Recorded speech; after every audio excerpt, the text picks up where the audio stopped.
Bienvenidos a la cita semanal con Value School, que es donde Internet viene a aprender a invertir. Nos estamos dando cuenta porque el crecimiento del canal es muy grande. Publicamos hace poquito, esta semana, bueno, hace 2 días creo, un vídeo con Luis Torras hablando del último, el hombre más rico de Babilonia, y ya tiene 5.000 reproducciones. Es una barbaridad.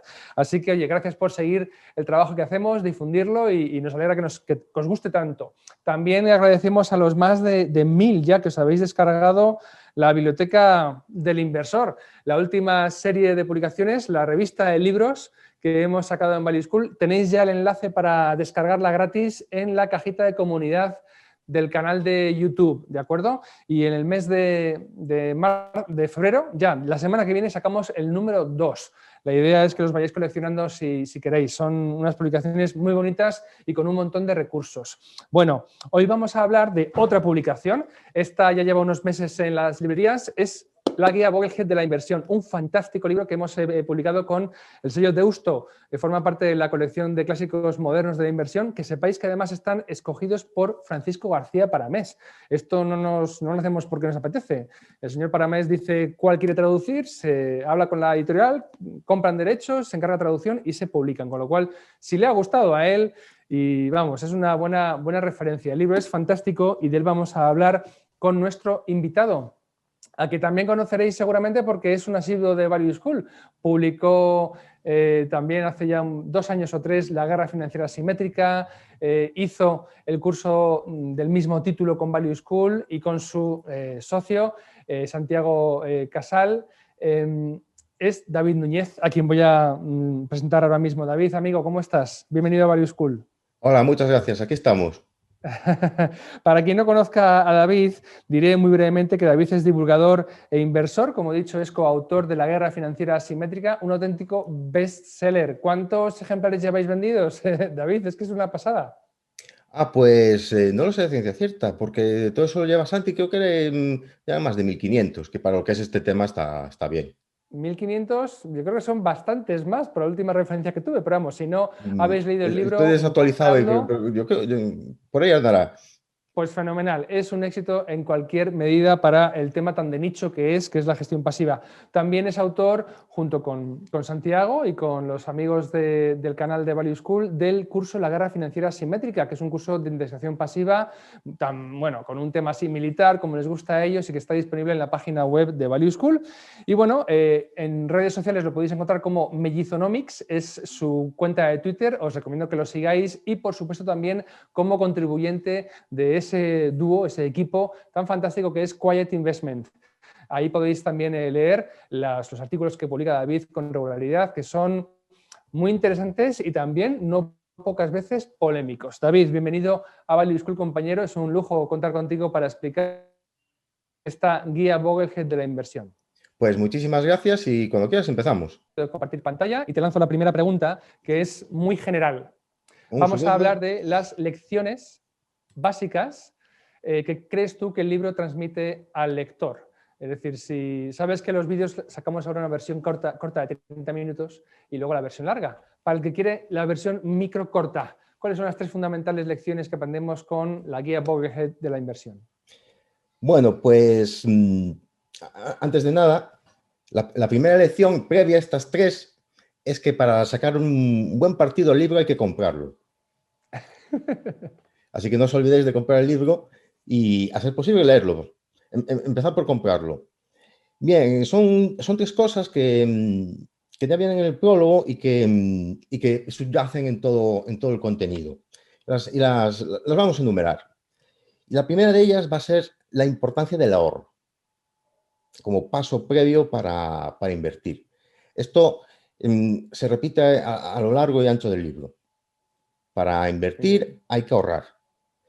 Y creo que el libro tiene la virtud no solo de contemplar el ahorro como algo cuantitativo, ¿no? Lo típico que es, pues tienes que apartar el 10 o el 15% de tu salario, ¿no? Sino que también lo plantea de manera cualitativa, porque yo creo que el verdadero significado del ahorro es cualitativo. ¿Qué quiero decir? Quiero decir que ahorrar es reducir el consumo presente en aras de aumentar el consumo futuro. Es decir, es un sacrificio. significa que cuando tus amigos se van a cenar o se van de vacaciones o se compran esto o lo otro, tú no vas a poder hacer lo mismo.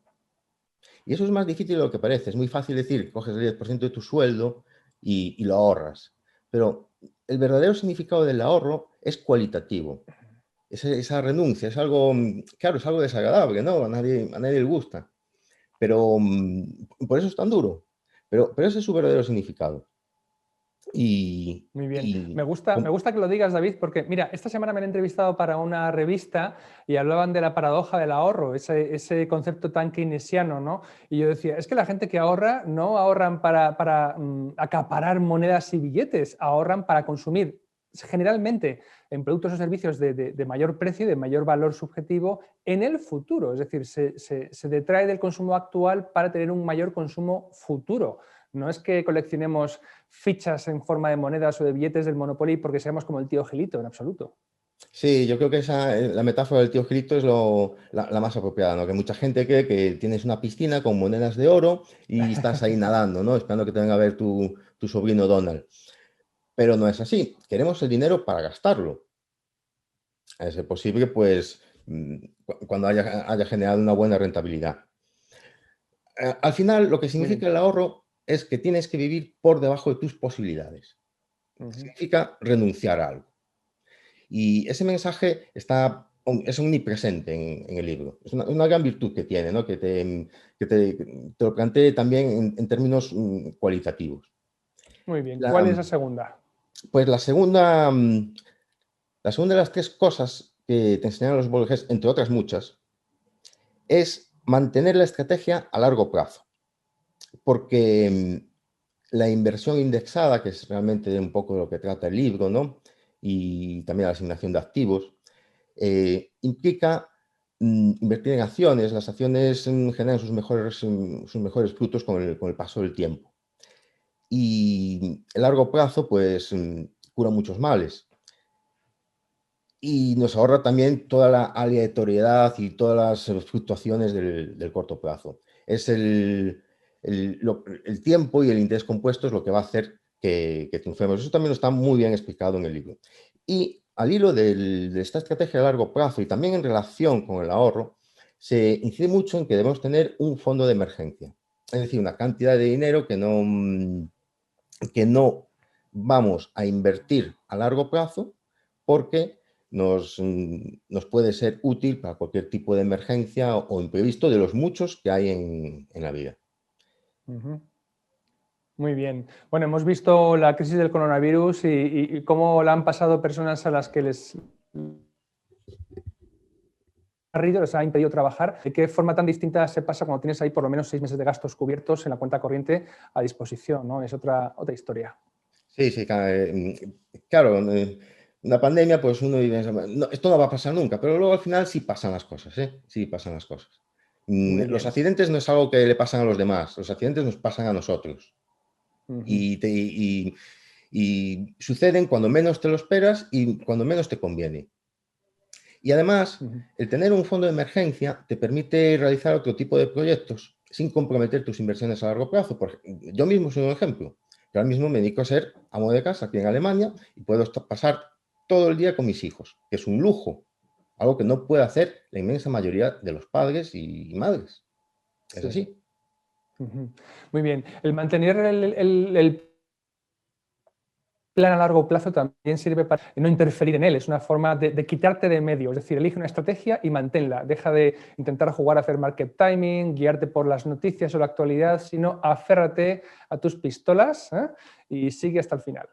Sí, efectivamente, efectivamente. Todo esto consiste en seguir tu plan y en no dejar que todo el ruido que hay alrededor del mercado te aleje de ese plan. Y el libro incide muy bien en esta temática, lo explica bastante bien. Muy bien. La Vamos con el tercera tercero. lección que extraemos, ¿cuál puede ser? La lección de mantener la estrategia a largo plazo. No, Hombre, la pues, tercera, digo, la la siguiente. tercera. Ahí va. Bueno, la tercera es evitar los sesgos emocionales, que los veremos al final. Y bueno, esto ahora es un hype, ¿no? Lo de las finanzas conductuales, desde que Kahneman escribió su famoso libro. Y, y claro, que esto echa por tierra el mito de que el inversor es racional y también nos enfrenta a nosotros mismos. Algo que por cierto, no es tan nuevo como creemos, porque el propio Benjamin Graham lo dice constantemente en su obra, ¿no? Dice que a veces el peor enemigo del inversor es el mismo y que tan importante como la marcha de sus inversiones es gestionarse a sí mismo, ¿no? Y cuando lleguemos a este punto lo veremos porque estos egos emocionales son muy dañinos para el inversor, mucho. Es fácil, Muy además, bien. es fácil leerse los libros, ¿no? Y decir, esto a mí no me va a pasar, ¿no? Ujú. Pero de la teoría a la práctica hay un camino muy largo. Muy bien. Oye, David, antes mencionaste la palabra Bogleheads y de hecho la lleva el libro en el título, la guía Boglehead. Preguntan amigos de Value School si Bogle es Boglehead o es algo distinto. ¿Nos podrías explicar o aclarar estos términos? Bueno, un Boglehead es una persona, un inversor, que sigue las enseñanzas de John C. Bogle. John C. Bogle no se llama Boglehead, se llama John C. Bogle. Ujú. Y eso es lo que es un Boglehead.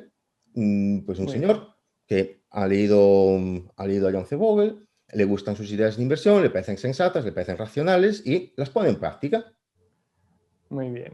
Eso es lo que es De un hecho, de Boglehead. hecho, No es una secta, no es un señor con un gorro de aluminio en la cabeza. No, es un inversor que tiene unas ideas determinadas y las pone en práctica. Estas ideas vienen del padre de la gestión pasiva, por lo menos a nivel práctico, quizá no teórico, sí a nivel práctico, y fundador de Vanguard, la gestora más importante de fondos de inversión pasiva.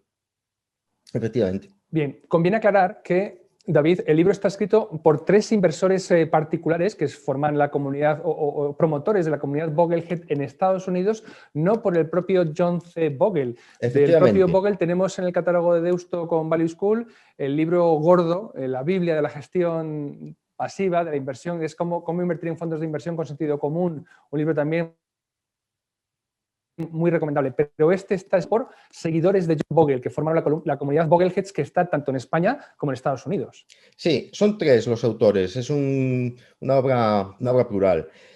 Madeline Dawa, Tyler Larimore y Michael Leboeuf. Al final del libro viene una reseña biográfica de cada uno y vale la pena que se lea. ¿Qué hay que hacer para leerlo? Comprar el libro, porque en el webinar no os vamos a leer las reseñas, tenéis que comprar el libro. Pero aquí sí os vamos a decir una cosa importante de estos 3 señores. Y que se desprende de lo que ellos mismos dicen a lo largo y ancho del libro, que es la ruta que ellos han seguido.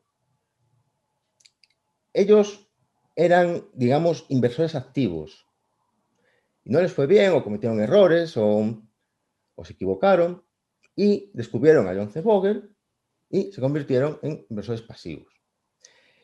Bien, esta ruta suele ser bastante habitual, es decir, la gente se interesa por la inversión, aprende esto, aprende lo otro, le va mal, se lleva muchos palos, pierde dinero y acaba en la gestión pasiva.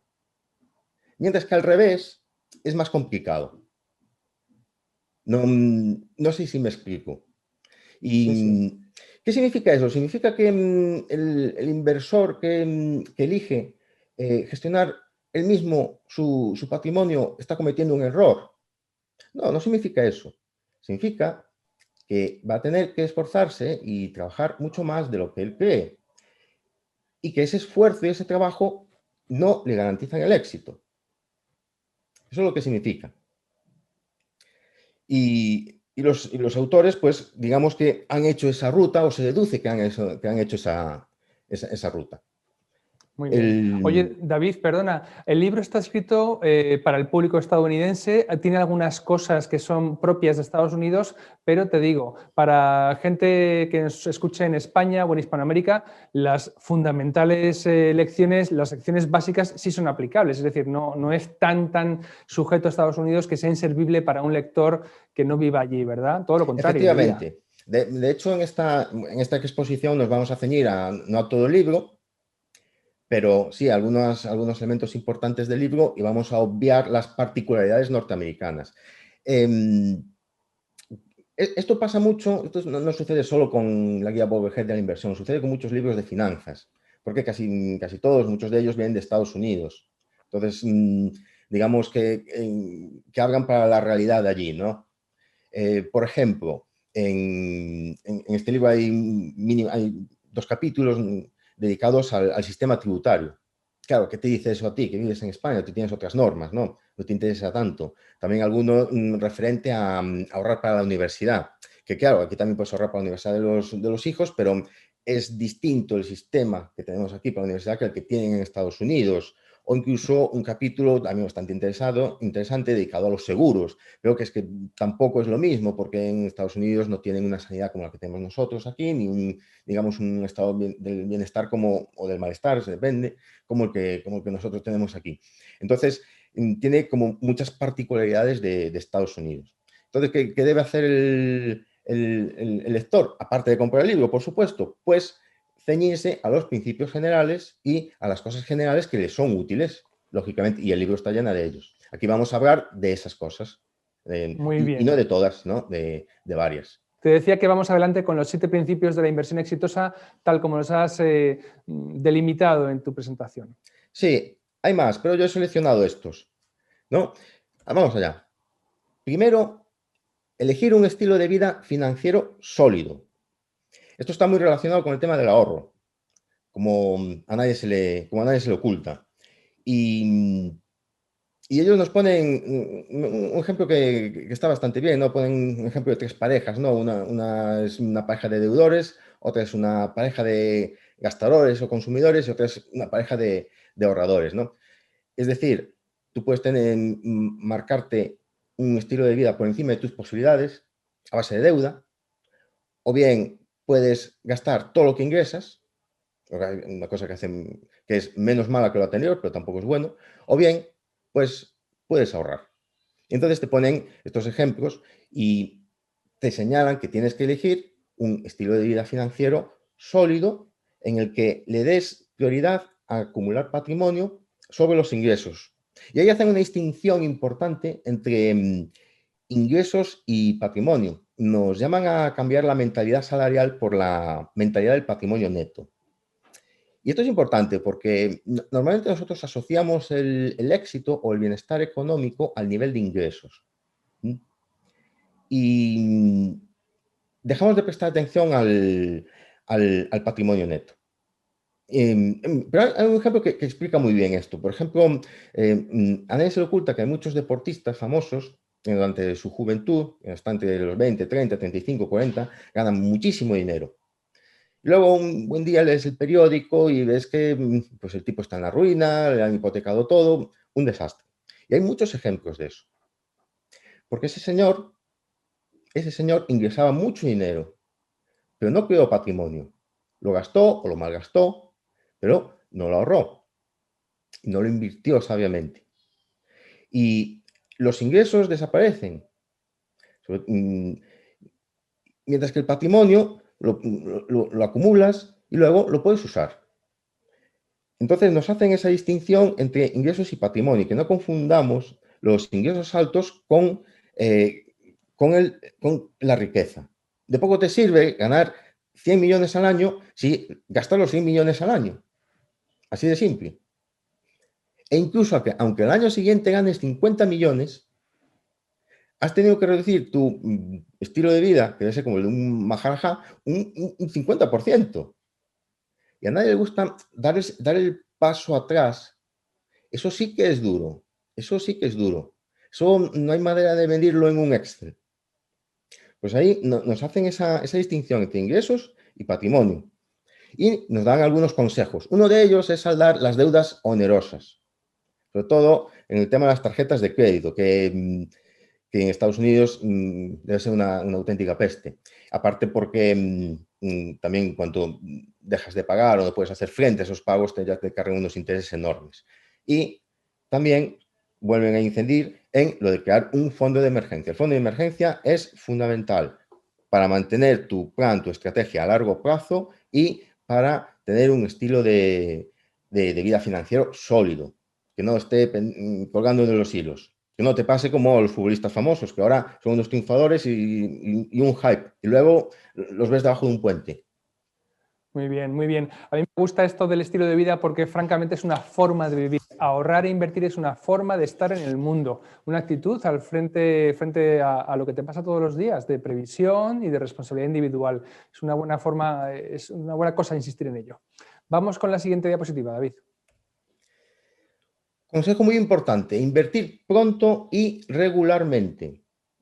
Bueno, y aquí en el libro nos van a ofrecer muchos cuadros en los que se ve la diferencia entre ahorrar antes, ahorrar después y las cantidades que tienes que aportar.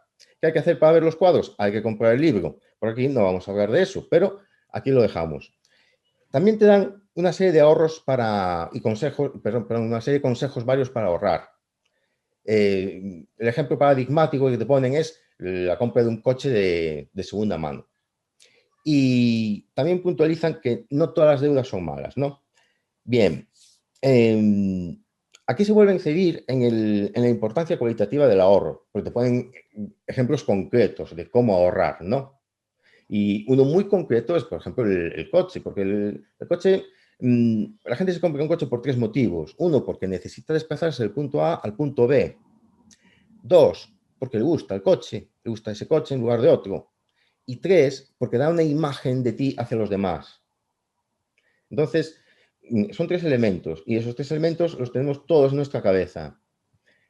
Lo que importa es qué elemento pesa más. Si el de ir del punto A al punto B o la imagen que das de ti a los demás. Entonces, compra coches de segunda mano. También hay algunos consejos que un país como España, que no tiene una movilidad laboral tan grande, son un poco chocantes. Por ejemplo, elegir un lugar para trabajar y vivir más económico. Pues en vez de Nueva York, pues Texas. Y claro, eso es más fácil de decir que de hacer, ¿no? Sobre todo si te has comprado una casa y te has hipotecado en un lugar. Pero es un consejo muy interesante, ¿no? Quizá en España no estamos tan acostumbrados a eso. Aquí en Alemania, por ejemplo, sí hay bastante movilidad en ese sentido. Bueno, David, fíjate, yo hace unos meses hice una presentación con Domingo Soriano de un libro muy bueno que es El millonario de la puerta de al lado, donde también incidía en asuntos como la compra del coche o de la vivienda. Lo equiparábamos nosotros a ir a barrios claves de alto poder adquisitivo dentro de una ciudad. Es decir, uno, el moverte a vivir, por ejemplo, mudarte a La Moraleja en Madrid, no es simplemente el precio del desembolso de la casa o la vivienda, digamos, sino es los vecinos con los que te vas a codear, las fiestas a las que te van a invitar, los colegios de la zona que son todos más caros, los supermercados que hallarás por ahí por el barrio. Es decir, mudarse a un barrio significa también mudarse a una zona de ingresos y gastos. No significa pagar un precio por metro cuadrado más elevado por tu vivienda. Significa que según sales por la puerta ya estás pagando. Y a lo mejor, bueno, puede que valga la pena, pero no necesariamente es así. Y claro, el tema de la imagen social y de gastar para aparentar suele ser un lastre, un ancla que pesa mucho en los inversores. Aquí dan un consejo concreto para ahorrar. Nos dicen que por lo menos intentemos ahorrar un 10% de nuestros ingresos, por lo menos un 10%. Los países asiáticos parece ser que es una cifra irrisoria, un 10%. Pero en Estados Unidos y en Europa, pues es una cantidad respetable. Pero, ojo, tampoco Siempre es son... mejor y sin que... Sí. Sí, decía que tampoco son dogmáticos con el tema de las deudas, ¿no? Porque nos ponen que sí hay deudas que no son malas. Evidentemente, si te quieres comprar una casa o un piso, pues tendrás que endeudarte de alguna manera. Pues es muy complicado que para la mayoría de las personas dispongan de ese dinero por adelantado. Entonces te dicen, básicamente, si tus expectativas de rentabilidad con tus inversiones son, pongamos, un 9-10% y el interés que tú estás pagando por tu préstamo es un 3 o un 4%, pues realmente te conviene hipotecarte, comprar la casa, ¿no? y seguir invirtiendo al mismo tiempo. Muy bien. Ahora que hablas de inversión, ¿en qué tipos de activos conviene invertir o recomienda el libro, David? Vamos allá. Bueno, nos habla básicamente de dos, que son los bonos y las acciones. Los bonos, bueno, las acciones ya sabemos lo que son partes alícuotas de la propiedad de una empresa, un negocio en marcha, algo que había repetido en Value School hasta la saciedad, no hay nada que añadir al respecto. Y los bonos no dejan de ser deuda, te conviertes en prestamista y te conviertes bien en prestamista del gobierno o bien en prestamista de una empresa, a través de bonos corporativos. En el libro te hace la distinción entre los T-bills, ¿no? Que a veces lo vemos por ahí y no sabemos qué son. Los T-bills pues son las letras del tesoro, ¿no? A menos de un año. Mientras que los T-notes son los pagarés del tesoro, que van de un año a 10 años. Y lo que son específicamente bonos del tesoro o T-bonds es lo que más de 10 años. También nos contarán cómo elegir un fondo de renta fija, porque eso dependerá un poco de tus perspectivas vitales. Pero ahí, bueno, hay que leer el libro para eso. Lo que sí nos recalca un poco en el asunto de la renta fija, y luego incidiremos en él cuando veamos los peligros para el inversor, es que no juguemos a pronosticar las subidas de los tipos de interés. No juguemos a eso porque lo normal es que te lleves un disgusto. ¿Qué ocurre? Es que no hay nada más que acciones o bonos. Y me planteo esta pregunta, ¿no? Porque digamos que el libro se centra en estos dos tipos de activos y su reparto, ¿no? Su equilibrio, una cartera diversificada, pero hay más tipos de activos. No tenemos tampoco por qué llamarles activos, pero por ejemplo, tenemos el oro, hay materias primas y está el inmobiliario. Ahora empieza a ser también un poco un hype todo este tipo de carteras permanentes, ¿no? Y son carteras, ¿qué significa? Que estas carteras, como la de Browning, tienen varios activos que, según el momento del ciclo económico en el que te encuentres, se comportarán de una manera u otra.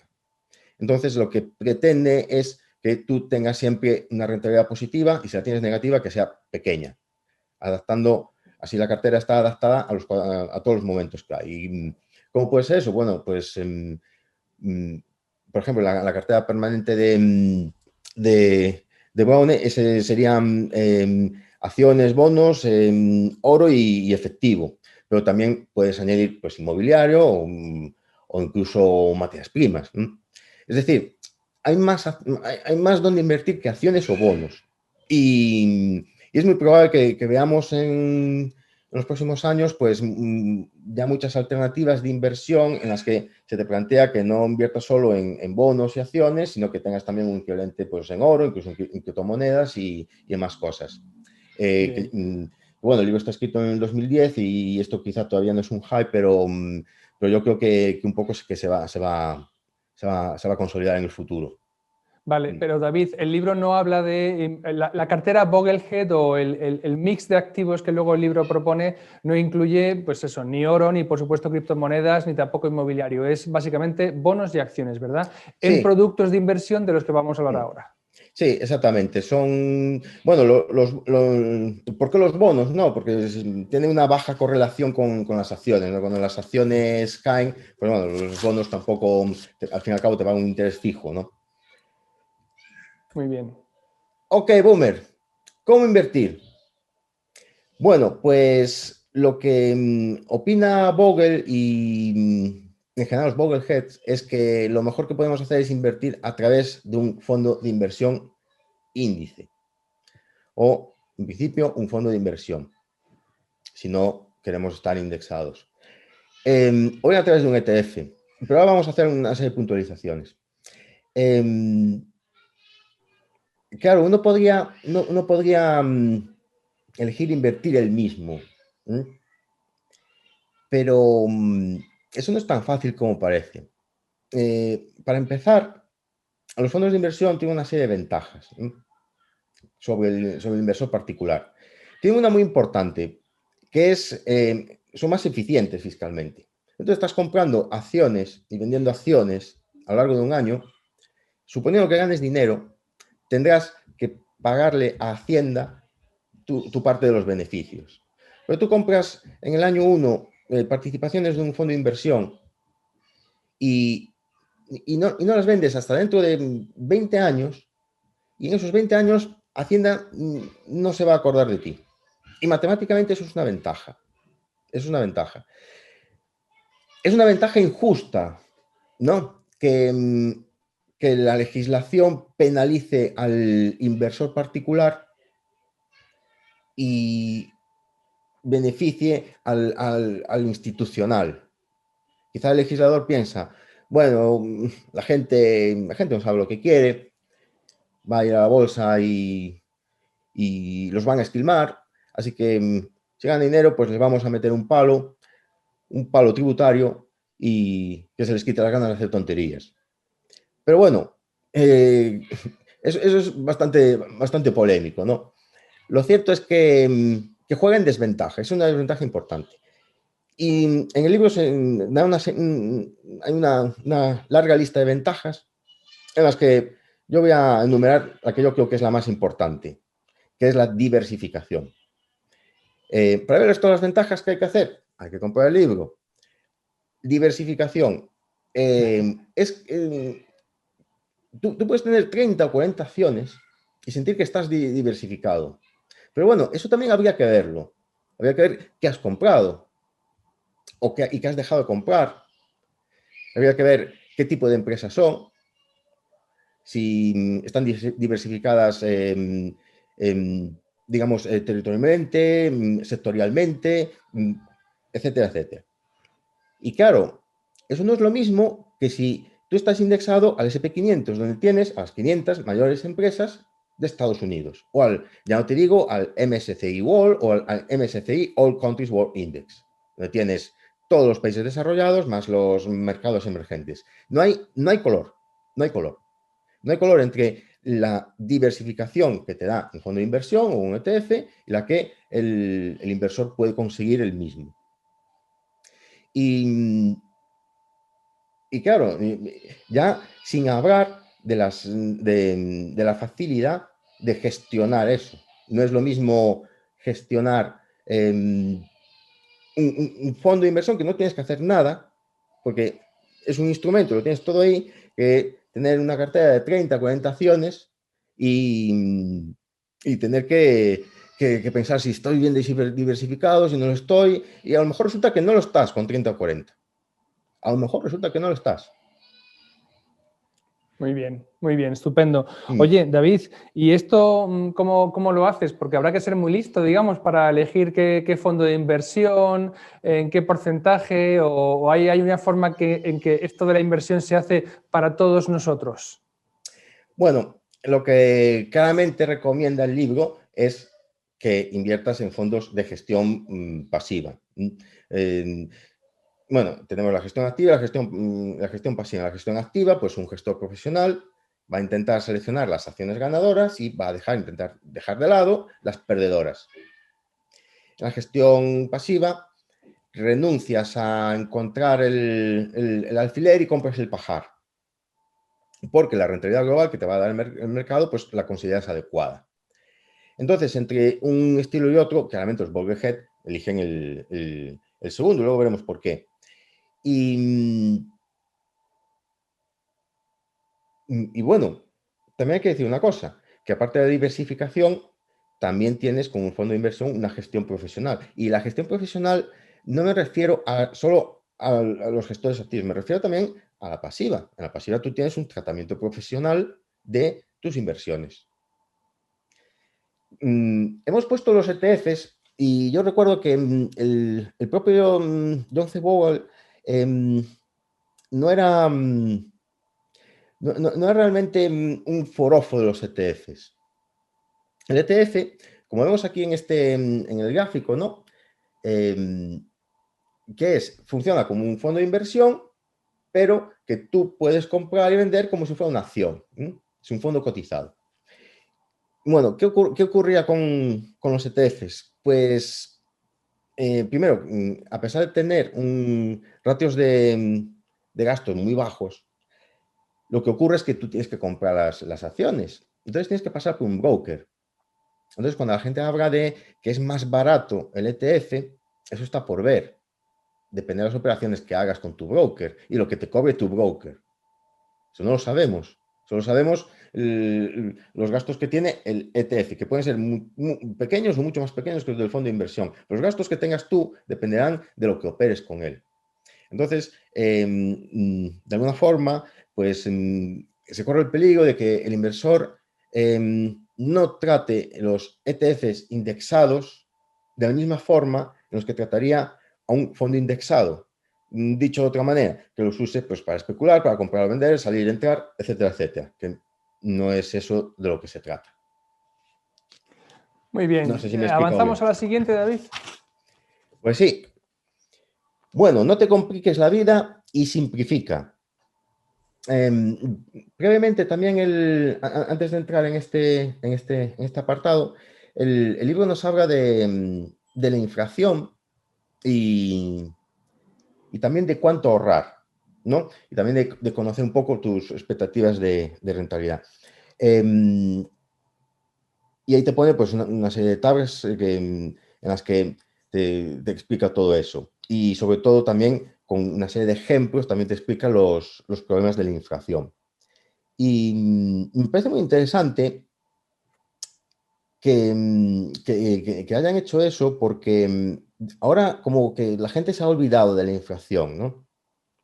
Como que no existe, ha dejado de existir. Y este es un fenómeno bastante reciente. Podemos decir que es de 2013, 2014 hasta aquí, que tenemos realmente tasas bajas o muy, muy bajas de inflación. Pero para nada es lo general. Tuvimos inflaciones monstruosas en los años 70, en los 80, inflaciones ya más bajas, más moderadas en los 90 y lo mismo en la primera década de este siglo, pero no es la regla general. E incluso una inflación moderada, que tú puedas decir que es moderada, hablando del 2-3%, pues te puede hacer mucho daño. ¿Qué hay que hacer para ver todas esas tablas con los ejemplos? Hay que comprar el libro. Bien, simplificar. ¿Qué significa simplificar desde el punto de vista de los Boglehead? Pues convertir a los fondos indexados en el núcleo de tu cartera o incluso en la totalidad de tu cartera. Yo creo que tanto la gestión pasiva como la gestión activa no son excluyentes. Que mucha gente se toma estas cosas, muchos inversores se toman estas cosas como una religión, ¿no? Como un combate. Lo mío es lo mejor, lo tuyo no vale para nada, yo tengo razón, tú eres un pobre diablo, no sabes nada de esto, escúchame a mí que yo sí sé. Y no es así, no es así. Porque los inversores son como los enfermos. Hay muchos tipos de enfermos y todos son distintos. Pues los inversores también. Muchos tipos de inversores y ninguno se parece al otro, ¿no? Entonces, a mí me gustaría recalcar que no hay que ser yihadista financiero. No hay que ser yihadista financiero. Hay que ser flexible. Bien, ¿qué dicen los Bogleheads? ¿Qué dice Bogle realmente también? Los fondos indexados, el núcleo de tu cartera. Y eso, ¿por qué? Pues porque la gestión pasiva, por regla general, bate a la gestión activa. Y eso está muy, muy demostrado en un montón de estudios. Claro, a veces lo puede batir, pues pongamos un 80-85%, a veces por más. Aquí me gustaría hacer una puntualización que es impopular. Me explico por qué voy a hacer esta puntualización impopular. Cuando hablamos de la gestión pasiva bate siempre a la activa, en realidad nos estamos refiriendo a la industria, a los fondos de inversión. Pero no sabemos porque no tenemos los datos, cómo le va, digamos, a la mayoría de los inversores a nivel individual en relación, digamos, a la gestión pasiva, a la alternativa de estar indexado. ¿Qué quiere esto decir? Que hay 100.000, 200.000 fondos de inversión en todo el mundo, quizá más. Están todos observados y tenemos sus rentabilidades. Usando una metáfora política, sabemos cuáles son los resultados de la votación. Pero en cuanto a la performance de no los cientos de miles de inversores, sino millones y millones y millones de inversores, su performance particular, no lo sabemos. Entonces es muy fácil decir que el inversor particular pues es un manta, no se entera y lo hace peor que el mercado. Pero lo cierto es que no lo sabemos.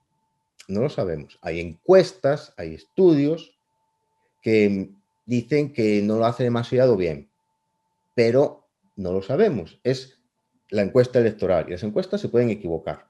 Y además hay que tener en cuenta que no todo está cotizado.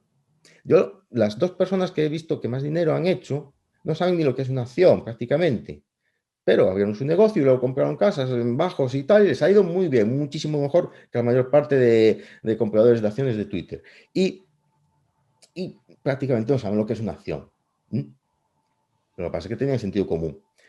Así que yo hago esa diferencia. Luego, en el tema de la industria, pues sí está muy constatado que la gestión pasiva a largo plazo bate a la activa. Y por tanto, es una apuesta segura o mucho más segura que invertir en los fondos índice. Y también voy a hacer otra observación. Cuando decimos que la gestión pasiva bate a la activa, eso tampoco significa que tú pierdas dinero con la activa. Lo que significa es que tienes peores resultados relativos que con la pasiva. No significa necesariamente que pierdas dinero. Pero a veces la gente creo que lo interpreta mal. Muy bien. Oye, David, pones ahí rentabilidad real en la diapositiva. Explícalo, por favor, para los amigos que no sepan a qué te refieres con ese adjetivo. Sí, lo he puesto en mayúsculas. Bien, el libro nos habla de expectativas de rentabilidad, ¿no? Y de rentabilidad real. La rentabilidad real es la que nos queda después de deducir la inflación. Y históricamente, para las acciones en Estados Unidos, esa rentabilidad se ha movido, según el periodo, ¿no?, del 5 o 7%. Jeremy Siegel señala entre el 6 y 7%, compuesto anual todo. Entonces, digamos que si inviertes en acciones en Estados Unidos, deberías tener esa expectativa de rentabilidad. Claro, ahora alguien dirá, ¿por qué? Y no es fácil responder a esa pregunta, porque podrías decir, pues, ¿por qué ha sido así antes? Pero eso no es una buena respuesta. No es una buena respuesta. Lo cierto es que las expectativas son expectativas, no son hechos. Y lo que ha pasado antes no tiene necesariamente por qué repetirse. Puede ser más, podría ser menos. Entonces, ¿qué hacemos? Pues digamos que nos atenemos a lo que ha sucedido en el pasado. Un pasado reciente que está bastante bien estudiado en Estados Unidos, y es que las acciones a largo plazo han ofrecido ese tipo de rentabilidad real y esperamos en el futuro que se repita. Lo que pasa es que esa repetición puede no ser simétrica, puede ser asimétrica. A lo mejor inviertes en un año, pongamos el 1 de enero del año 2000, y hasta el 1 de enero del 2014 no has recuperado tu dinero. Así que cuidado con esas cosas. Muy bien.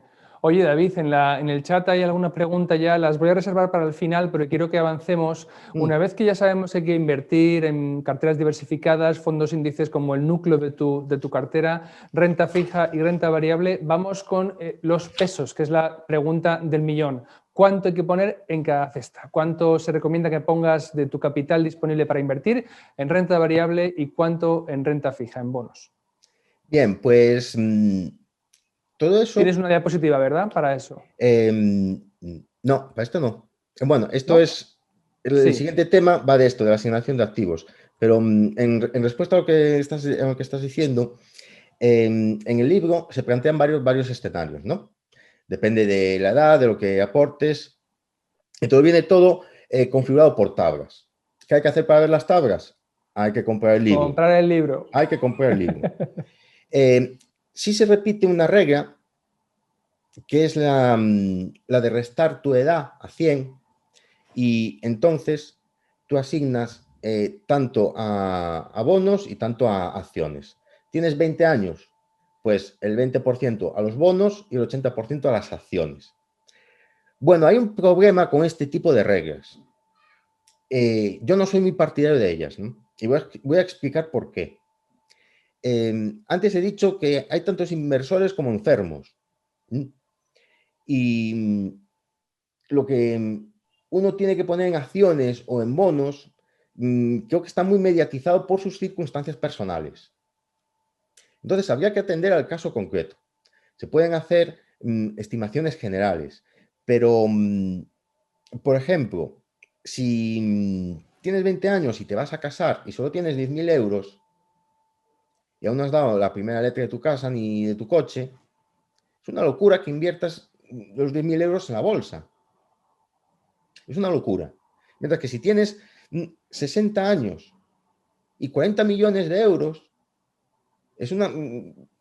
no tiene lógica que no inviertas en bolsa. Primero, porque tienes una expectativa de vida que son 20 o 30 años para adelante y tienes muchos fondos. No sé si me explico. Hay que atender a las circunstancias personales de cada uno. Esto no es nuevo. Esto no es nuevo. El propio Benjamin Graham daba una regla muy, muy sencilla, que era para el inversor conservador, decía 50% en acciones, 50% en bonos. Y luego añadía, bueno, si tú crees que la bolsa está muy cara, pues deja 25% en acciones y 75% en bonos. Y si crees que está muy barata, pues al revés. Pero hay un problema con estas reglas, ¿no? Con todo este tipo de reglas hay un problema.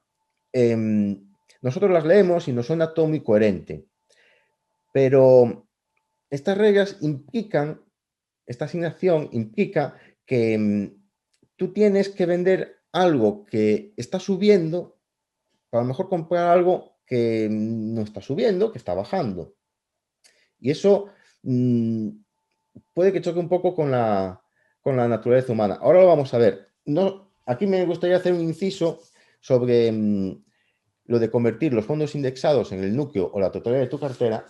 Me gustaría leer un párrafo del libro, solo uno, pequeño. Lo tengo aquí marcado.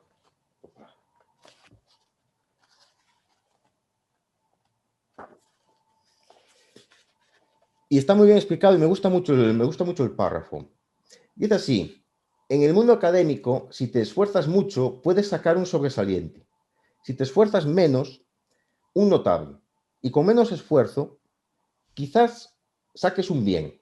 En el mundo de la inversión, si te esfuerzas al máximo y dedicas una cantidad ingente de tiempo a estudiar el mercado, o si le pagas a alguien para que gestione tus inversiones, tienes menos de un 20% de probabilidades de convertirte en un inversor sobresaliente. Sin embargo, si careces de conocimientos de inversión, dedicas el mínimo de tiempo a la inversión y suscribes participaciones en fondos indexados, tienes un 100% de probabilidades de ser un inversor notable. En un mundo donde la mayoría de los inversores sacan insuficientes, sacar un notable es muy gratificante. Esto es lo que significa simplifica y convertir los fondos índice o indexados en el núcleo de tu cartera, según la perspectiva de los Boglehead. Oye, David, te preguntan en qué página está ese párrafo que has leído. Anda. Ahí voy. 125. Este ha comprado el libro. Vale, anotado para el libro. Hay que comprar el libro. Este ha comprado el libro. Que lo tienen. Muy bien hecho.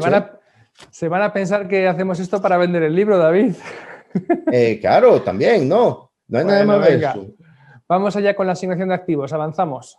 Ahí está. Bueno, de esto hemos tratado también antes, pero volvemos a la carga. Aquí entran ya otras historias. Una de ellas es la hipótesis de los mercados eficientes, que a los gestores activos no les gusta, según la cual, como todos sabemos, pues es imposible batir al mercado, ¿no? Porque la cotización de las acciones comprenden y reflejan toda la información relevante. Es una afirmación audaz esta.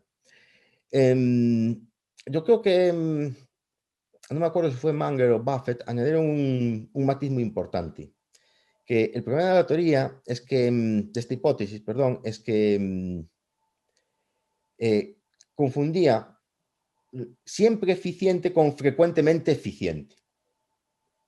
Y no es lo mismo. Pero bueno, en base a esta teoría y la teoría moderna de cartera, que esta la desarrolló Henry Markovich, y según la cual el riesgo es la desviación estándar de la rentabilidad esperada, es decir, tú esperas una rentabilidad X y el riesgo es pues, la volatilidad que se produce en relación a lo que tú esperas.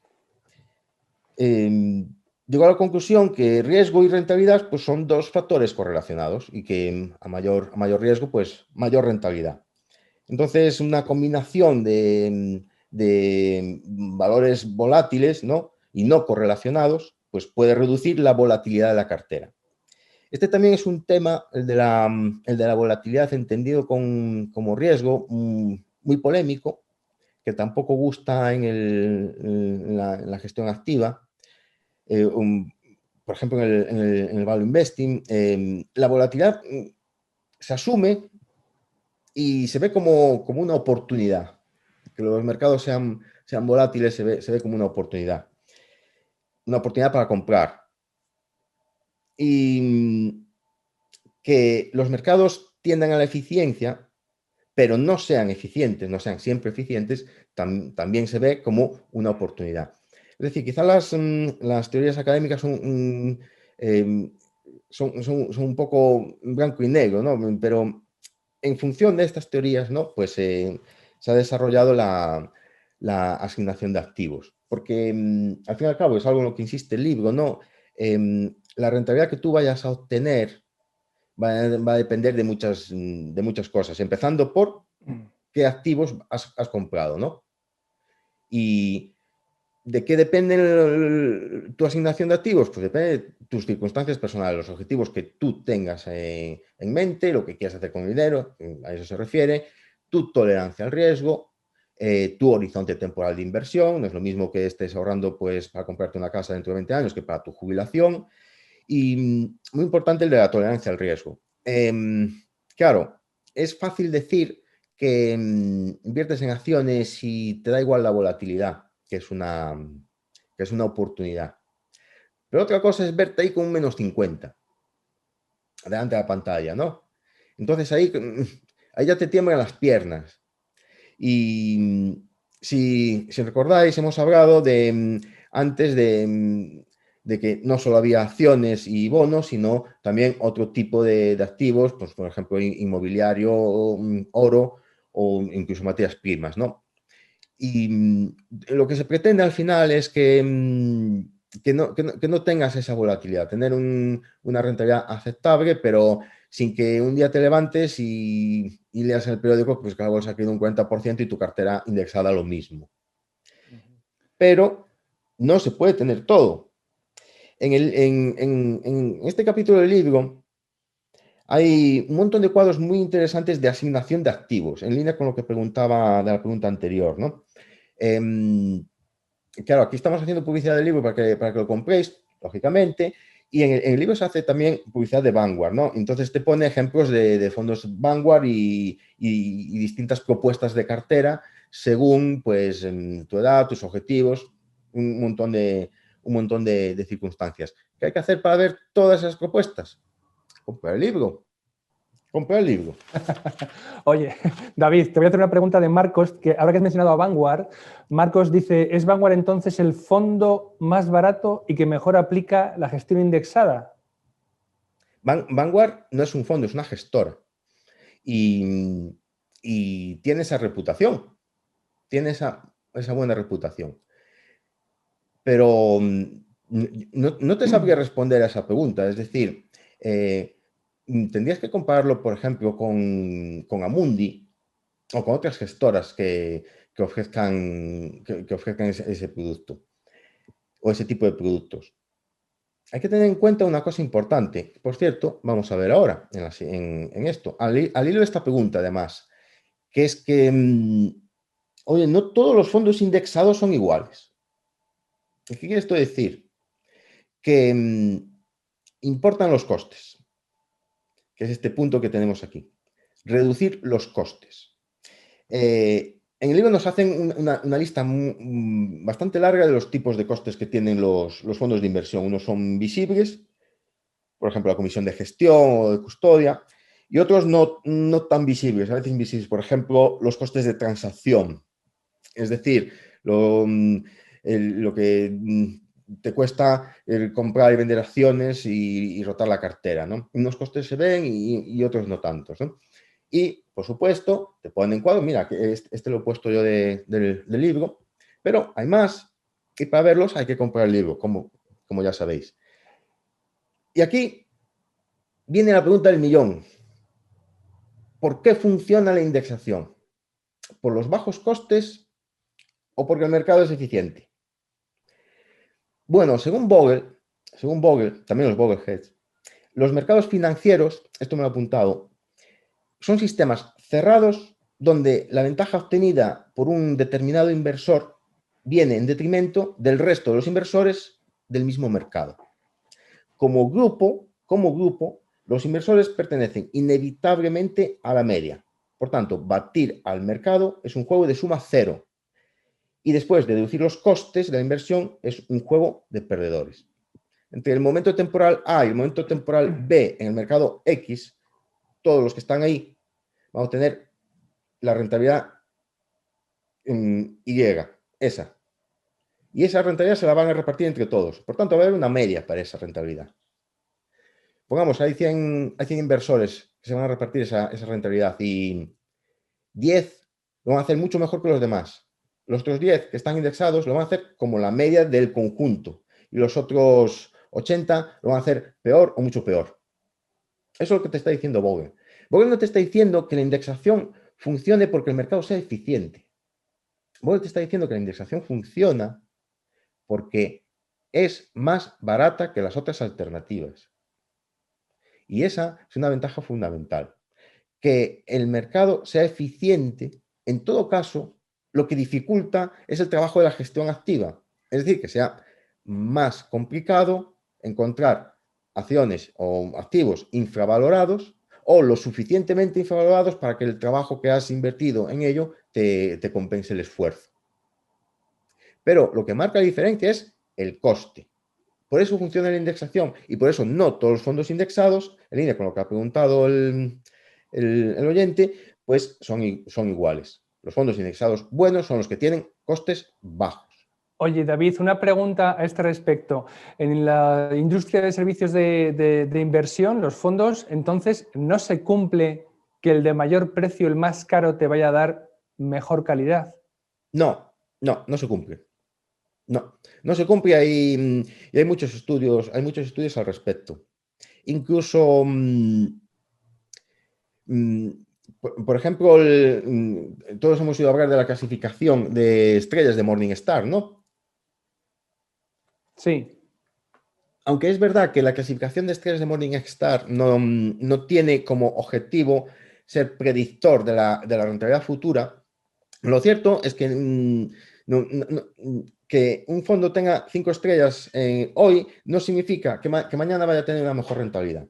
Bueno, y los fondos que cobran más, lo mismo. No tiene que ver.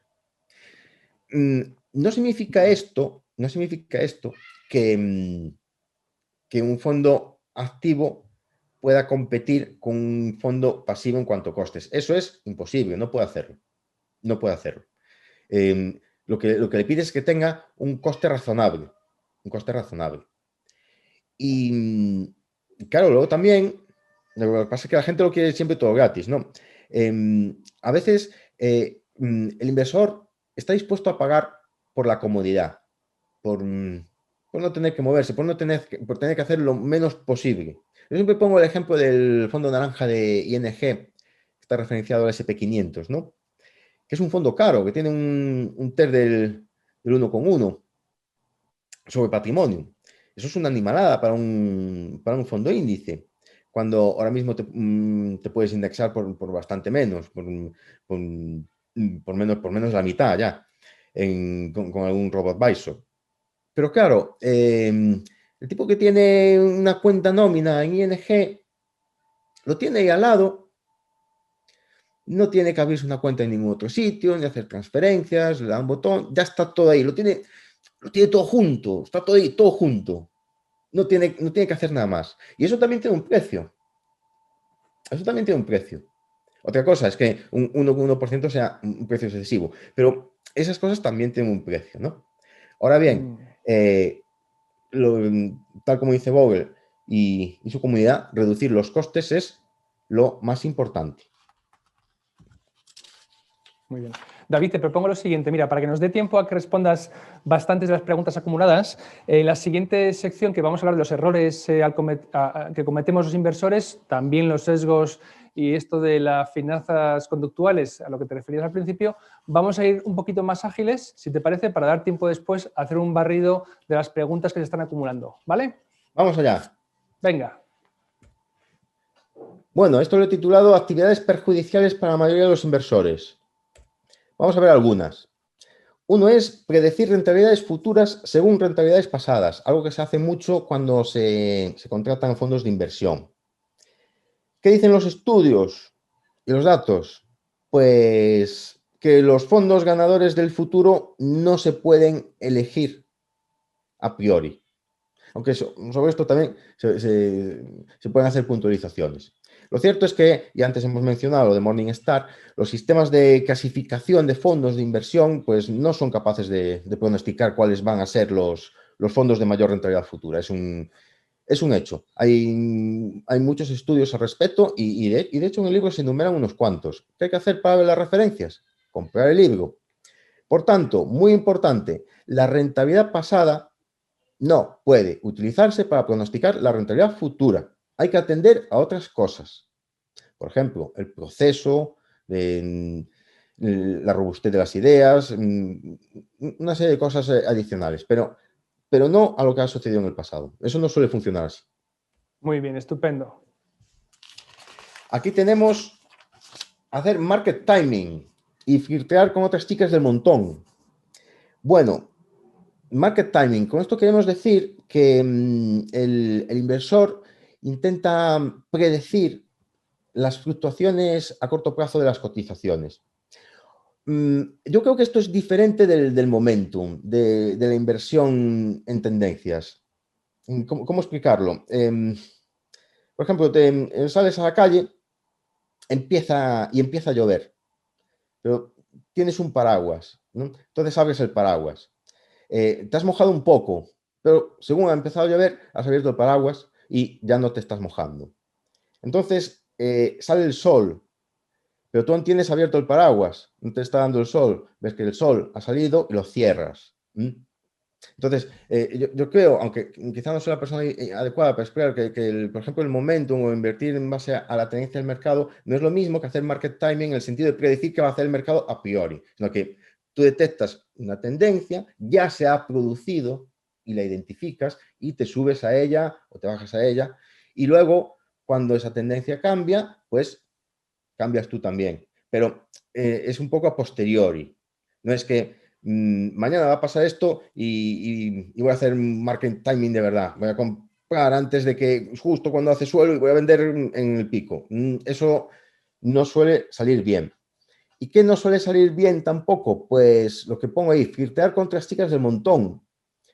Por ejemplo, boletines financieros que, claro, dicen en el libro, los únicos que se hacen ricos con los boletines financieros son los que los venden.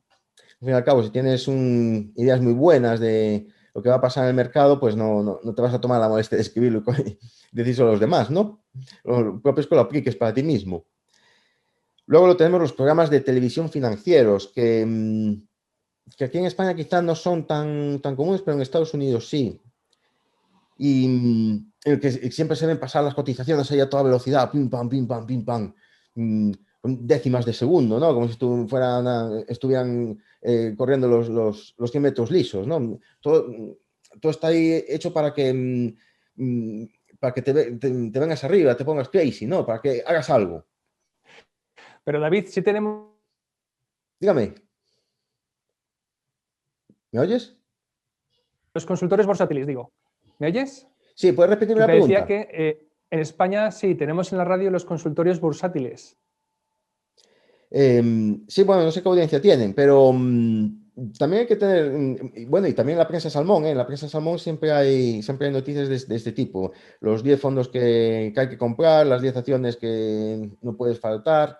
Em, el tema de hecho, hace nada he escrito un artículo en Coinvestment sobre el tema de los pronósticos. Y está muy bien la frase de Buffett al respecto, que los pronósticos dicen más del pronosticador que del pronóstico, ¿no? Lo cierto es que los expertos, no ya los legos, no son fiables a la hora de hacer pronósticos sobre lo que va a suceder en el futuro. No son capaces de superar, por ejemplo, a un modelo simple de predicción. Y, y con eso hay que tener mucho cuidados, porque yo creo que no vale la pena, no vale la pena arriesgarse. No vale la pena arriesgarse con esas historias. Uno quizá de los pronósticos más importantes es el del tipo de interés, ¿no? Algo que está todo el mundo pendiente, ¿no? Y del que dependen tantas cosas. Del tipo de interés, el tipo de interés es un ancla, ¿no? De la rentabilidad futura. Y si es muy bajo, pues se supone que beneficia a las empresas de crecimiento, y si empieza a subir y es cada vez más alto a las empresas de valor, ¿no? Pues también es uno de los pronósticos más difíciles de hacer, pero al fin y al cabo el tipo de interés lo suben unos tipos que no conocemos de nada, los de las reservas, la Reserva Federal y el Banco Central Europeo. Por David, tanto, y seguir el plan. nuestras... Sí, seguir el plan, muy bien. Y también siguiendo el plan nos evitamos caer presa de las emociones y de reacciones impulsivas, ¿verdad? Que es otro de los errores que cometemos habitualmente. Pues sí, es lo que se llama prestar atención al ruido, a los medios y a la industria. Hay que tener en cuenta que los medios de información no tienen los mismos objetivos e incentivos que el inversor. Me explico. Los medios de comunicación, su objetivo es venderse a sí mismos, captar lectores. Y por tanto, que viven de la publicidad o de las suscripciones. Y su objetivo principal es enlazar con tus emociones y venderte lo que estás sintiendo. Por poner un ejemplo, no te compras el marca para que pongan a parir al Real Madrid. Te compras el marca, pues, para otras cosas.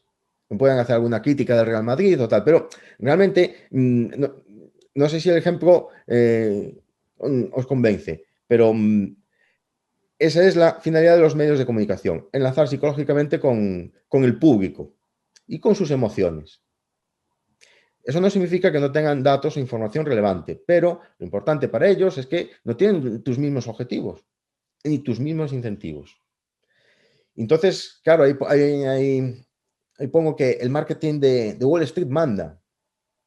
A los medios y a la industria les conviene que el público crea que puede batir al mercado.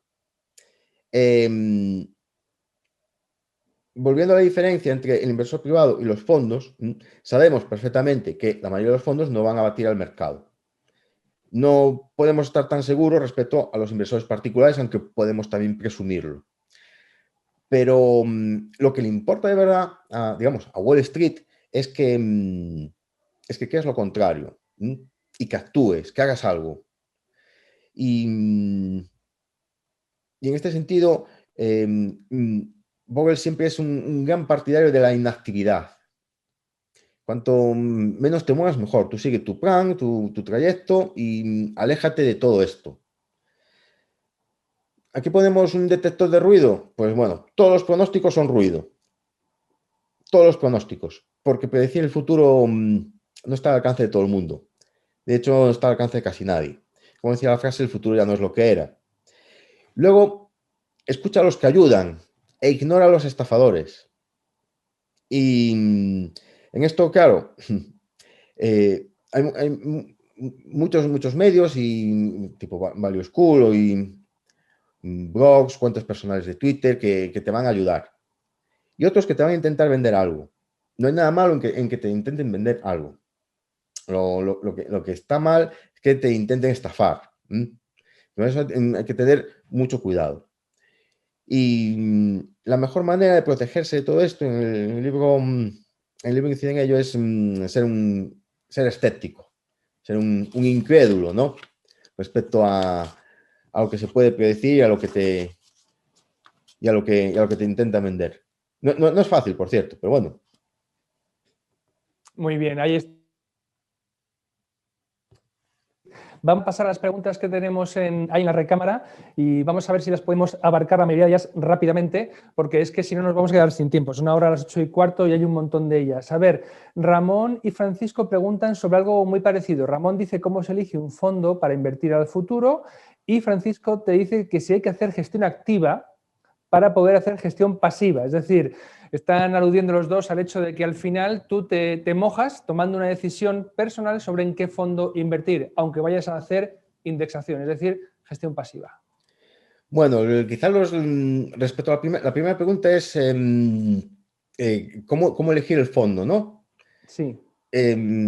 Bueno, yo creo que atendiendo al coste, básicamente.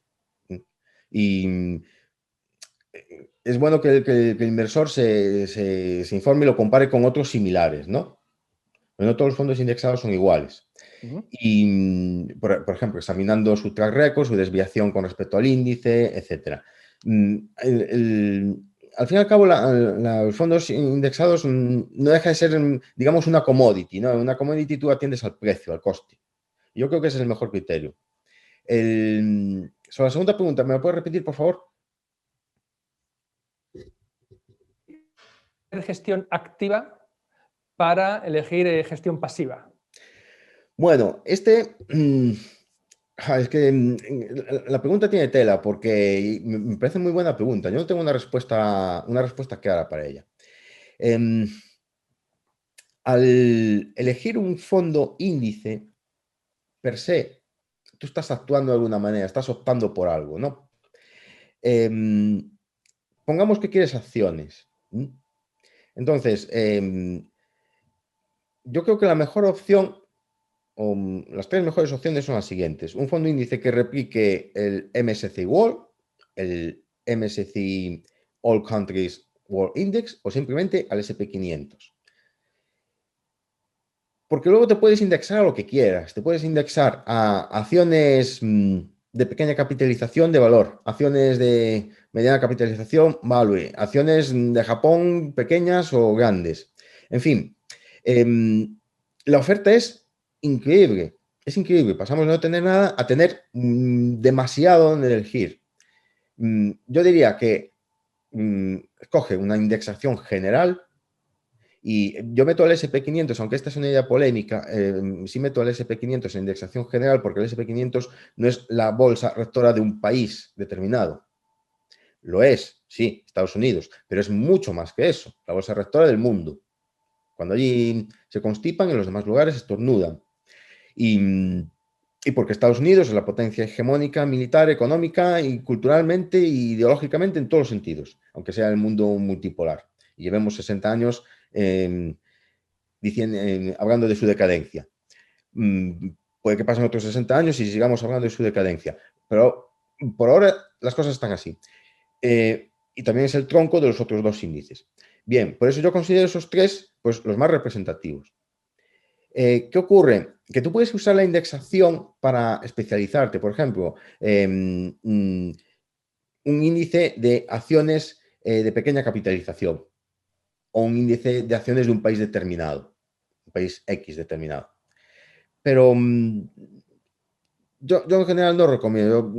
Yo creo que hay que ir a lo simple, a lo sencillo. Lo que pasa es que ya tienes tanta oferta que, y esto es un sesgo de las emociones que tenemos aquí, a ver si nos da tiempo a verlo, que a veces la gente no sabe qué hacer. Y también al inversor indexado le pasa algo que es que lo quiere todo, ¿no?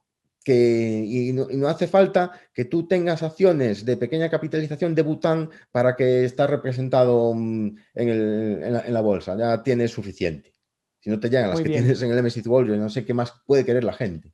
Oye, David, ¿puedes repetir los 3 fondos que has mencionado, así para garantizar una suficiente diversificación? Y ahora te hago ya la siguiente pregunta. Sí, uno que replique el MSCI World, otro que replique el MSCI All Countries World Index y otro que simplemente replique el SP500 Vale. o todo el mercado de acciones de Estados Unidos, pero el SP500 básicamente. Vale, perfecto. Ahora vamos a hablar de temas que Santiago y tú tratáis a fondo en el libro La guerra financiera asimétrica mismo que tenemos en Value School. John pregunta, si queremos invertir en fondos indexados, ¿es mejor ir invirtiendo mensualmente sin importar cómo esté el mercado o mejor esperar a que baje el valor y entonces invertir lo que se haya ido ahorrando hasta el momento? Esa es una pregunta, y otra que tiene que ver con ella, te pregunta Vicente si es mejor el DCA, Dollar Cost Average, o el Value Averaging, ¿vale? Venga, esas dos preguntas. El Value Average yo no lo conozco muy bien. No lo conozco muy bien, así que no puedo decir. Respecto a lo de invertir mensualmente una cantidad fija o bien guardar dinero e invertirlo cuando baje, eso es fácil de decir, pero es complicado de hacer. Yo creo que lo mejor es el invertir una cantidad fija todos los meses y mensualmente. ¿Por qué? Porque normalmente la mayor parte de las personas recibimos nuestros ingresos mensualmente, mediante un salario mensual. Estadísticamente hablando, parece ser que está demostrado que vale la pena invertir todo lo que tengas en todo junto y esperar que pase el tiempo. Vale, esto puede ser verdad, pero lo cierto es que hay que plantearse que, aunque estadísticamente sea verdad, puede ser que a ti te toque en esa estadística ser el inversor del 1 de enero del año 2000 o del 1 de enero del año 2008. Y entonces lo vas a pasar muy mal porque vas a perder pues 6, 7 años, en algún mejor de los casos, o más de una década. Ese problema no lo tienes con el dollar cost average porque estás invirtiendo constantemente y al final tienes un promedio.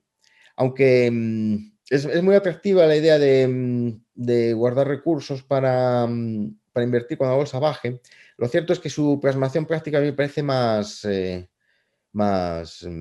complicada. Muy bien, estupendo. Vamos con otra pregunta. ¿Los fondos que Vanguard comenta son sintéticos o físicos? Bueno, no lo sé, creo que son físicos, pero no lo sé. Además, comercia muchos, tendrías que ver uno a uno, depende. Hay que Vale, leerse muy el bien. folleto, Y pero no lo sé. expliquemos, David, la diferencia entre sintéticos y físicos, muy rápidamente. Bueno, pues el físico se compra directamente las acciones. El sintético usa pues, instrumentos derivados sobre el índice. Vale. Yo creo que es mejor el físico, la gente se siente más segura con el físico. Quizá lo importante es que que no esté apalancado, ¿no? Que no deba dinero. Pero bueno, tendrás que mirar cada fondo específico, como, como invierte. También Muy bien. hay que tener en cuenta, por Sí. ejemplo, también la divisa en que se invierte. Los hay que cubren divisa y los hay que no cubren divisa. Hay que ver lo que dice el folleto Vale. del fondo. Muy bien, te paso una pregunta de Delfín. Delfín dice, ¿sería el Shanghai 300 un buen índice para invertir a largo plazo o indefinidamente como un equivalente chino al SP500? Pues no lo sé. No lo sé. Me estás pidiendo que haga un pronóstico. ¿Qué he dicho yo de los pronósticos? No, El, no lo sé. el futuro ya no es lo que era. Claro, no lo sé. De todas maneras, si inviertes en el All Countries World Index, ya estás invirtiendo en China. Ya te olvidas del riesgo país China, que existe. ¿Qué pasa? Ahora hay parece que China se va a comer el mundo como si China no tuviera sus propios problemas. Y está muy bien, a la gente le llama mucho la atención los países emergentes. Pero cuidado con eso, porque el crecimiento elevado del Producto Interior Bruto de un país, que suele ser característico de los países emergentes, no necesariamente implica altos retornos bursátiles. Yo he escrito una serie de artículos sobre la relación entre el crecimiento del PIB y la bolsa, y eso no es así necesariamente. De hecho, hay un estudio muy famoso de Elroy Dinson acerca de, aunque él no distinguía entre emergentes y no emergentes, simplemente ponía de un lado los países que habían tenido crecimientos de Producto Interior Bruto más elevados y los otros que lo habían tenido más bajos. Y curiosamente, los que habían tenido crecimientos de Producto Interior Bruto más bajos, pues tenían mejores rentabilidades bursátiles. Hay que tener cuidado con esas asunciones. Esto me recuerda mucho la frase de Graham respecto a las acciones y los sectores, ¿no?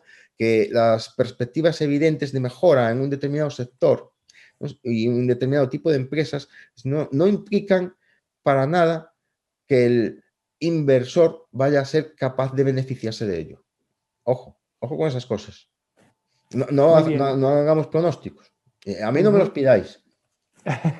Salvo uno, Pedro, que debéis comprar el libro, ese pronóstico sí que os lo hago.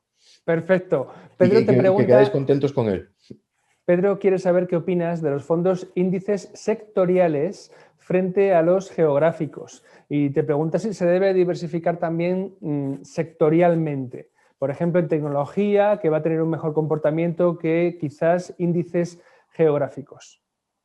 Pues eso es otro pronóstico. Claro, es que es otro pronóstico, porque ¿por qué la tecnología va a tener mejor comportamiento en los próximos 10 años que otro sector? A veces no suele ser así. ¿O por qué las acciones van a tener mejor comportamiento en los próximos 10 años que en cualquier otro activo, como los bonos o como no lo sabemos. Personalmente, yo vuelvo al punto de la simplicidad, simplifica. Es decir, no te compliques la vida. No empieces a buscar sectores, países, etcétera. Lo puedes tener todo en uno. De hecho, uno de los sesgos que tenemos aquí en este capítulo de no dominar las emociones se llama parálisis por análisis. Es decir, tenemos tanto donde elegir que al final no actuamos. Y yo digo que no nos compliquemos la vida. El SP500 es un índice extraordinario. Es el más importante, es el más relevante, están las empresas más importantes del mundo y detrás está la potencia hegemónica del planeta Tierra, aunque este sea ya un mundo multipolar. Tan hegemónica es que la policía de allí mata a un señor negro, por cierto, no me acuerdo cómo se llama, y aquí en Europa, que ni nos va ni nos viene, la gente se pone a hacer el gilipollas en las plazas y en un montón de sitios. Si eso no es tener una hegemonía ideológica y cultural, ya que alguien me explique qué es. Y en la bolsa pasa lo mismo. Son completa y absolutamente hegemónicos. Y de hecho, el interés libre de riesgo se entiende que es el bono a 10 años de Estados Unidos. Que si no te lo pagan y tú tienes el bono, pues podrías decir que tú tienes razón y que te han hecho una faena. ¿Pero qué vas a hacer? ¿Embargarle la Casa Blanca? Ellos tienen el cuerpo de marines y tú te vas a quedar sin tu dinero. No te pagan y ya está. No sé si me explico. Muy bien, sí, sí. Vicente te pregunta, ¿la mejor forma de rentabilizar la indexación son las aportaciones periódicas progresivas y reactivas en correcciones, verdad? Bueno, teóricamente podría ser, pero es que, claro, yo, por ejemplo, eso lo planteamos en el libro en el libro nuestro, en la guerra financiera asimétrica, pero de volverlo a escribir, yo creo que sería un capítulo que cambiaría totalmente. Creo que suena muy bien en la teoría, pero es complicado hacerlo en la práctica. Implica que en esencia también implica un pronóstico, implica que tú estás ahorrando y dejando una serie de recursos sin usar porque esperas que la bolsa baje, ¿no? Y yo creo, y vuelvo otra vez al principio de simplicidad, aportaciones constantes y regulares, que es la mejor manera de no complicarse la vida. Creo que la principal virtud de la indexación es evitar los problemas y no darle vueltas a lo que hay que hacer cosas muy sencillas, lo más sencillas posible. Esto es para que la gente que es vaga, perezosa, pues le vaya bien en la vida y consiga buenas rentabilidades. Es decir, no trabajes más de la cuenta. Y creo que la indexación general a un índice representativo de acciones, si estamos hablando solo de acciones, pues es lo mejor que puede hacer el inversor, a mi modo de Bueno, ver. pues por supuesto que sí. A mí me gustaría ya, para cerrar la presentación, porque aunque quedan 7 preguntas, vamos a llegar casi a la hora y media y ya es mucho para un vídeo y tampoco queremos abusar de tu paciencia, David. Me gustaría recalcar que Bogle, hay otro libro que se llama The Three Fund Portfolio, me parece. Es decir, al hilo de la simplificación que tú comentas, simplificarlo, 3 fondos y ya está. Tienes la cartera perfectamente hecha para diversificar, bajos costes y garantizarte una rentabilidad media esperada como la que hemos visto en las diapositivas a largo plazo. Ya está, es tan sencillo como eso, ¿verdad? Sí, de hecho, es que realmente ahora te lo dan todo hecho, ¿no? Si contratas un robo-advisor, también te hacen propuestas de asignación de activos y te lo rebalancean ellos. Y Vanguard tiene fondos de fondos, es decir, un solo fondo en el que dentro tiene, pues, qué sé yo, pues uno de acciones, otro de bonos y lo tiene repartido en determinados porcentajes, ¿no? Y tienen varias combinaciones de ese estilo. Eh, Realmente el problema para el inversor hoy en día no es tanto que no tenga dónde elegir, sino que tiene tanto dónde elegir que, bueno, que se pierde, que ya no sabe qué hacer, que ya no sabe qué comprar, si comprar de los chinos, de la tecnología, como han dicho, cómpralo todo y ya está.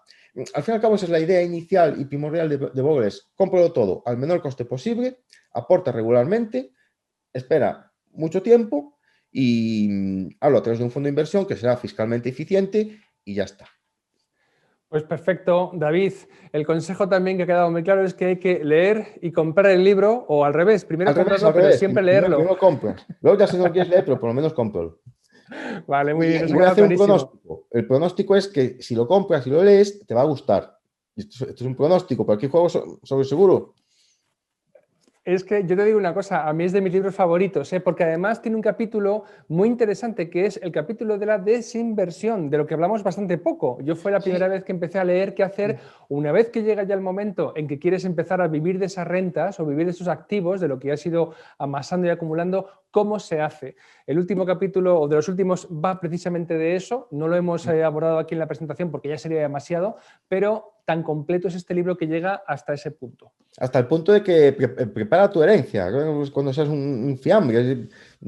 Sí, sí, sí, sí, sí trata esas cosas. El libro está muy bien, ¿eh? Es Os una lo pasada. La garantizo. verdad es que ha sido estupendo comentarlo contigo, por lo menos sus líneas generales. David, muchísimas gracias por seguir ayudando a Value School con tu trabajo y tu tiempo. Ha sido un placer contar contigo. Pues muchas gracias a vosotros y gracias a todos los que habéis escuchado el webinar. Nos ha quedado aquí un par de cosas por explicar, pero bueno, muchísimas gracias a todos.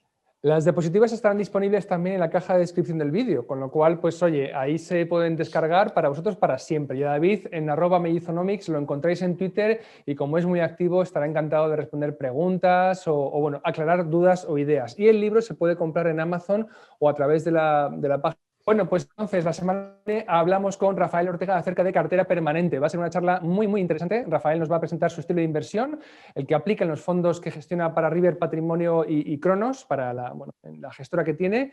Y bueno, vamos a hablar de cartera permanente, una estrategia complementaria a lo que hemos explicado hoy. Había alguna pregunta incluso sobre ella que la he reservado ya para la semana que viene cuando Sí, hacemos. hemos apuntado el Entonces, tema dime, ese sí. aquí también. Ujú. Sí, pero bueno, ya te digo, le vamos a dedicar todo un webinario que, por cierto, ya hay alguna charla de Rafa Ortega en el canal de Value School, como anticipo a lo que vendrá un webinario de hora y media el miércoles que viene en Value School. Hasta entonces, gracias a todos, salud, cuidaos, que son tiempos delicados, y nos vemos el miércoles que viene. Feliz estudio, feliz lectura y feliz inversión. Buenas noches.